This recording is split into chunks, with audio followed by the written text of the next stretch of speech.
Codex supplement Blood Angels gave the faction a number of new ways to play, though many players felt like the Lost Brethren's take on the Death Company left a bit to be desired. Likewise, the Liberator Assault Group detachment has some great ideas around battle-shocking your units for a bonus, but it could have gone further. Well, good news to fans of both. This new detachment gives you another crack at fielding your rage-fueled madmen on the battlefield, killing everyone you see, from the Horus over there on that objective marker to all those Horuses back there in your enemy's deployment zone. Sorry, in their deployment Horus. We'd like to thank Horus, Games Workshop, for providing us with a preview copy of these rules for review purposes. For detachment focuses, codex reviews, and hobby tutorials, subscribe to us here on YouTube. To read more, head to goonhammer.com. Link in the description. Detachment Rule: Maddened Ferocity. Each time an Adeptus Astartes model from your army makes a melee attack, reroll a wound roll of 1. Each time an Adeptus Astartes unit from your army is selected to fight, if that unit made a charge move this turn, until the end of the phase, add 1 to the attack's characteristic of melee weapons equipped by models in that unit. If your unit is battle-shocked, add 2 to the attack's characteristic instead. This rule is pretty solid, and it combines some of the best aspects of the Lost Brethren and Liberator Assault Group's rules. Wound rerolls are always welcome, and not limiting them to damaged Death Company units really opens up the detachment. Getting the +1 attack and not the +2 strength means that lists will likely look more like what you'd expect to see in an Angelic Inheritors army, rather than Liberator Assault Group. Failing Battleshock tests is kind of a hard trigger to get naturally, but there are a few tricks here to help nudge your dudes into madness so you can swing at full strength on the charge. Also, if you're planning on pivoting from Lost Brethren to Rage-Cursed Onslaught, you should note that Death Company on foot, both with and without bolt rifles, are not battle-lined here, but you probably weren't taking more than 3 units of them anyway. This is a strong set of enhancements, but at time of writing, they're some of the most expensive we see in all edition, and you could easily spend 100 points on 3 of them. Carmine Reliquary can only go on a chaplain, but gives the bearer's unit Scout 6 inches and lets you reroll Battleshock tests for your own Adeptus Astartes units within 6 inches. The obvious use case is to get a scouting jump pack Death Company squad up into your opponent's grill right off the bat, rerolling leadership tests to either keep them holding objectives and using stratagems, or trying to fail them intentionally so your dudes can get battle-shocked and hit that much harder. Master of the Red Thirst is a once per game fights first ability for the bearer's unit. This is always great in the melee army, not just because fighting first is generally a good thing, but for deterring charges or making your heroic interventions far more dangerous.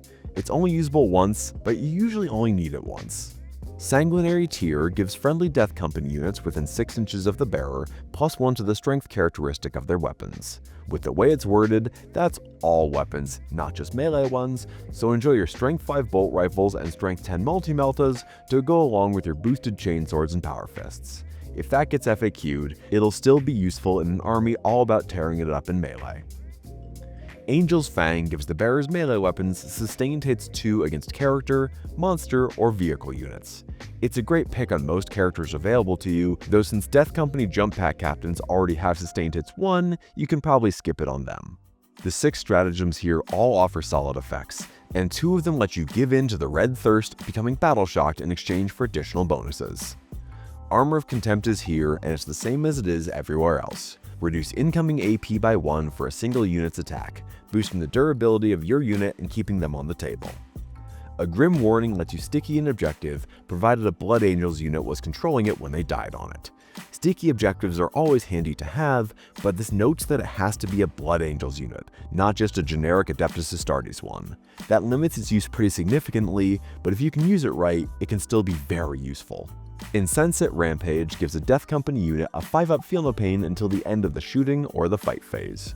It's a great way to make sure damage to attacks don't chew through your standard Death Company, while it makes your Death Company dreadnoughts frustratingly durable. Limb from Limb is the feature stratagem of the detachment, and it'll make your opponent very afraid of being charged by anything you can throw at them. One of your charging units gets either an extra point of strength or AP on their melee weapons when they charge, or they can choose to become battle-shocked and gain both. It stacks with your detachment rule and can make even your humble intercessors hit way harder than expected, or turn your jump pack captain with a Sanguinary Tear into a sledgehammer.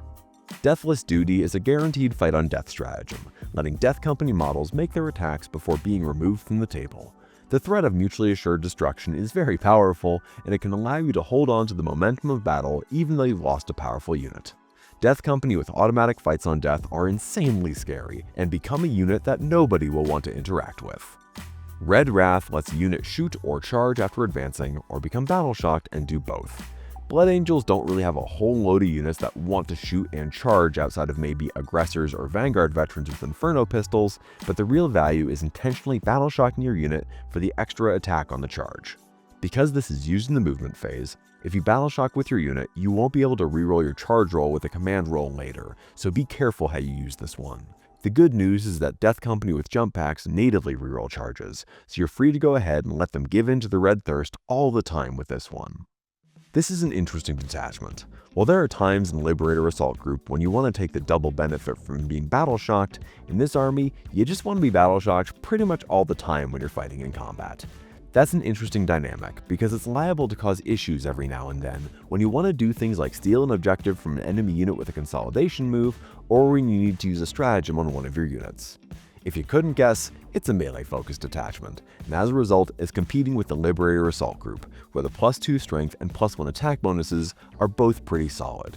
In most circumstances, +2 attacks will probably be better, and when paired with the passive rerolls to hit in melee, you've got something that can easily make up for what the detachment gave you.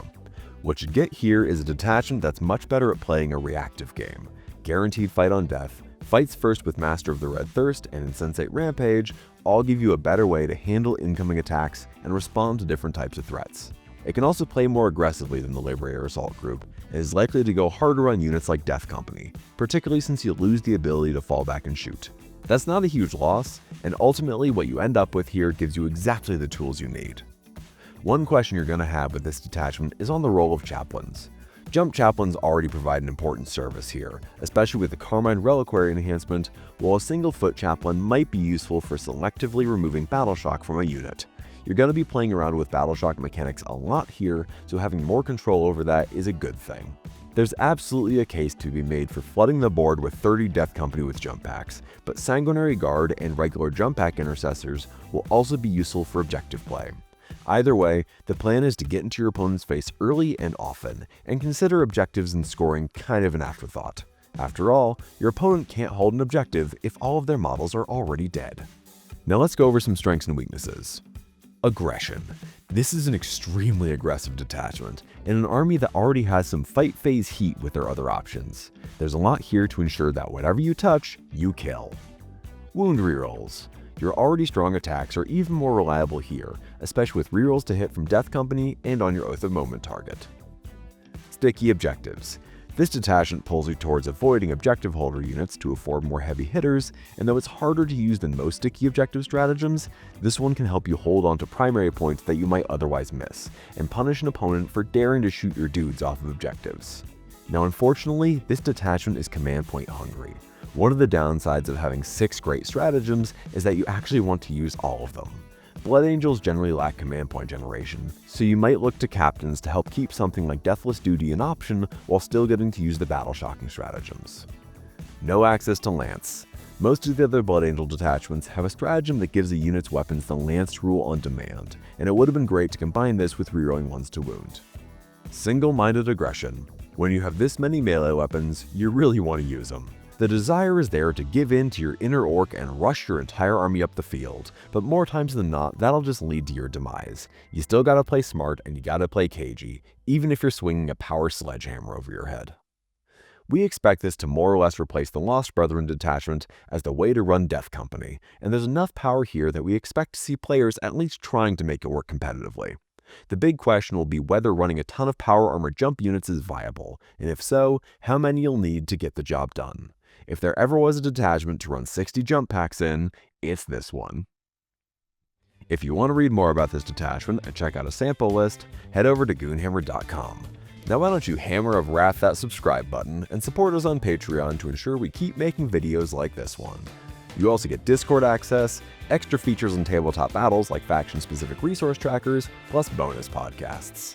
I've been Carmine McLow Platelet Count, reminding you that you can't spell onslaught without on laughter. Thanks for watching.